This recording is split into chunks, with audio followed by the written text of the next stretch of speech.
ত্রিপুরামথা দলের যে চেয়ারম্যান রয়েছে উনি এবং অনিমেষবাবু মিলে একটা প্রেস মিট করেছে এবং তিনি বলেছেন যে তারা কাউকেই সাপোর্ট করছে না।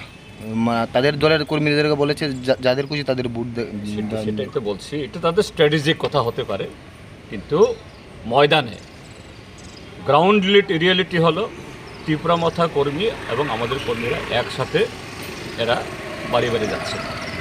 এটা তাদের স্ট্র্যাটেজিক হতে পারে, এটা তাদের ব্যাপার, এরা তাদের বক্তব্য বলার জন্য স্বাধীন। অর্থাৎ তারা বলেননি বিজেপিকে ভোট দেওয়ার জন্য, স্বাধীনভাবে ভোট দেওয়ার জন্য। আমরা তো চাই স্বাধীনভাবেই ভোট দিক এবং গত বিধানসভা নির্বাচনে যে ভোট ভাগাভাগি হয়েছে এটা যাতে পুনরাবৃত্তি না ঘটে, আমরা এটাই চাই।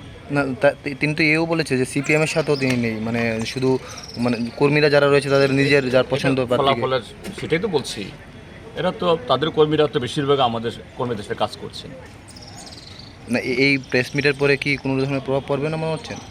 না না, কেন হবে, কেন হবে, হওয়ার তো কোনো কারণ নেই। আপনি তো বাড়ি বাড়ি মিটিং করেছিলেন অনিমেষবাবুর সাথে। না না, এই জন্য তারা তো বলেননি সিপিএমকে ভোট না দেওয়ার জন্য তো বলেননি, এর মানেটা কি? না বলেই অনেক কথা বলেছেন, এটাই বুঝতে হবে। ঠিক আছে, তো বলেছে যে